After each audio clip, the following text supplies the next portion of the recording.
Ok, después de haber recordado un poco el concepto de ácido y base y tener presentes los conceptos que les mencioné sobre los métodos volumétricos, vamos a comenzar entonces a estudiar las valoraciones ácido-base, ¿sí? Son muy sencillas de verdad, pero deben prestar atención a las reacciones que están ocurriendo. Entonces, ¿qué es una valoración ácido-base? Es una técnica de análisis que consiste en agregar un compuesto de características y concentración exactamente conocidas, que sean ácidos o bases, a otra disolución de concentración desconocida que también sean ácidos o bases, hasta que la reacción química de las dos disoluciones se complete. Les vuelvo a mostrar el ejemplo en el que la fiola tengo un ácido que es ácido clorhídrico con fenoftaleína como indicador, y en la bureta tenemos hidróxido de sodio. Ok, entonces los métodos para determinar el punto de equivalencia ya se los había mencionado. El punto de equivalencia es el punto teórico, estequiométrico, en el cual los equivalentes gramos del valorante son iguales a los equivalentes gramos del analito. Sí, pero visualmente hay varias maneras o experimentalmente de encontrar ese punto final de valoración a través de los indicadores, que en este caso son indicadores ácido-base. Hay sintéticos y hay naturales, y los potenciómetros, que generalmente son pHímetros, ¿sí? Aquí tenemos una curva más o menos que podemos construir a partir de los puntos de pH y concentración o volumen añadido de valorante para ver cómo se comporta la curva. Entonces, si estamos valorando un ácido y con una base, pues nosotros vamos a partir de un pH ácido y vamos a llegar hasta un pH básico, ¿sí? Porque primero lo neutralizamos ese ácido y luego entramos a una zona donde el valorante está en exceso, ya después del punto de equivalencia.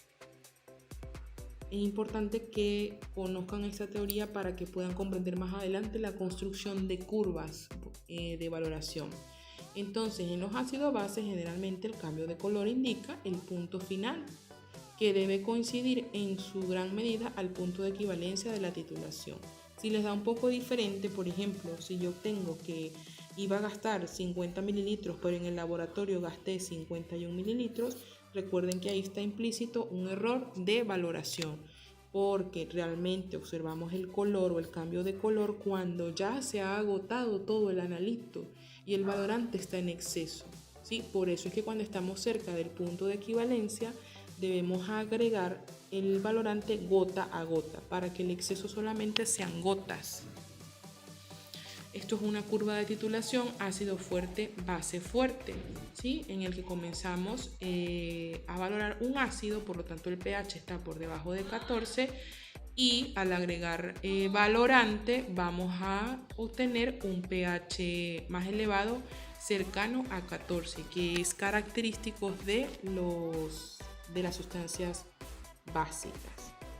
Bien, aquí tenemos una tabla donde les menciono algunos de los indicadores ácido-base que más se utilizan y cómo esperan o cuál es su zona de viraje y cuáles son los colores que se esperan obtener utilizando ese tipo de indicador. Por ejemplo, el primero, rojo Congo, él va a cambiar entre pH 3 y 5.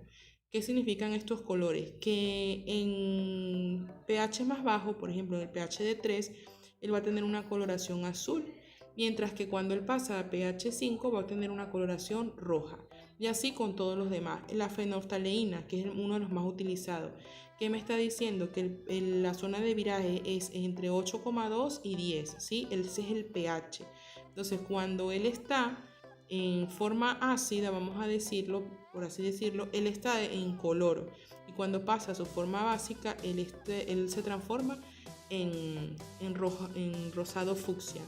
En realidad estamos hablando, o esta tabla me está mostrando realmente cuál es el color que se debería obtener. Sin embargo, a nivel experimental no esperamos a tener el fucsia, por ejemplo. Ya al ver la primera gota que se mantiene, o sea, el primer color o la primera coloración rosada que se mantiene con el exceso de valorante, ya estamos diciendo que ese es el punto de valoración, porque si lo dejamos llevar a fucsia, entonces ya quiere decir que estamos muy pasados del punto de equivalencia.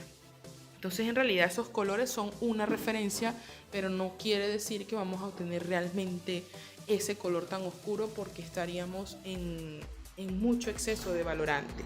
Ahora bien, desde ese punto de vista o desde las reacciones ácido-base hay varios tipos de de nombres que pueden recibir los análisis. Por ejemplo, la alcalimetría, cuando nos hablan de alcalimetría, es cuando estamos haciendo un análisis para encontrar el contenido o la concentración de una solución básica o alcalina, ¿sí? O también puede ser nada más que estamos determinando la cantidad de una base utilizando un ácido. El alcali puede ser óxido, hidróxido o carbonatos del grupo de los alcalinos. Estos se desempeñan ellos van a desempeñar una función de base fuerte. ¿Por qué? Porque recuerden que las reacciones tienen que ser completas, ¿sí? Por ejemplo, el hidróxido de sodio, KOH, hidróxido de bario o también el amoníaco. Ahora bien, está también la acidimetría, que es una técnica empleada para determinar la acidez de una solución utilizando una solución básica de concentración conocida como valorante. Por lo general, los ácidos inorgánicos se encuentran en el comercio en forma de soluciones concentradas y tienen sus especificaciones como densidad, porcentaje peso-peso, pureza, para que se puedan calcular y preparar las soluciones más indicadas.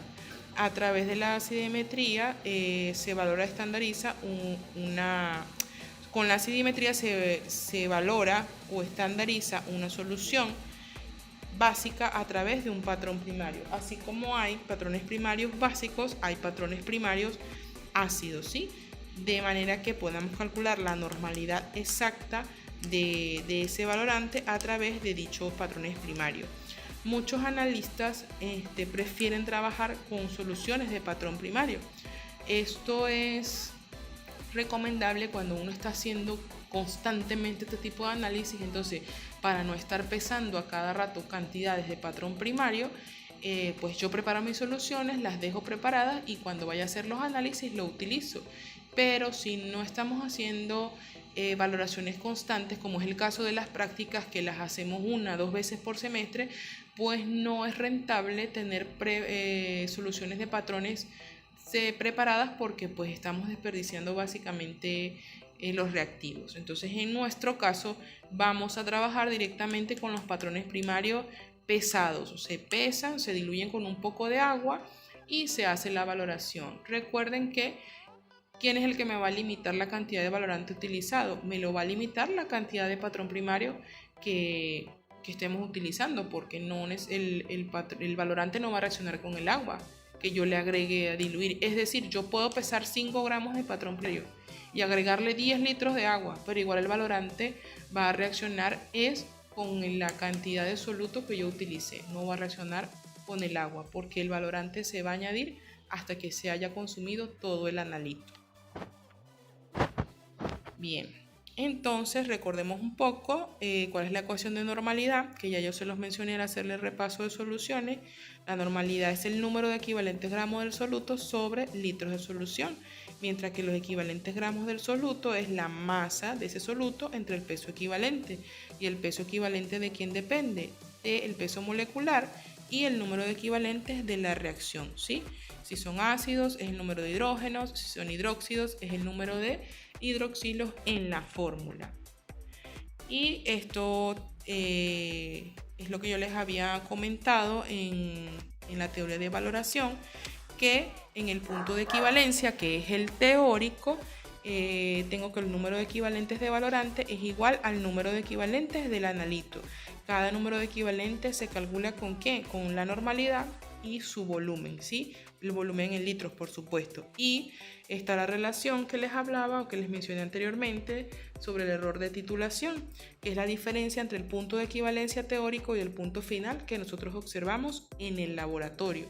¿Por qué? Porque cuando nosotros observamos el cambio de color, recuerden que se debe al exceso de valorante que ya está en la fiola, es decir, que ya hemos pasado el punto de equivalencia, ya se ha consumido todo el analito y lo que está provocando el cambio de color es el exceso de valorante, y por eso deben hacerlo con mucho cuidado para que el exceso no sea más que unas simples gotas. Entonces, bien, hemos terminado con la conceptualización de la valoración ácido-base, y más adelante les dejaré ejercicios resueltos de cómo construir una curva de valoración para diferentes tipos de sistemas.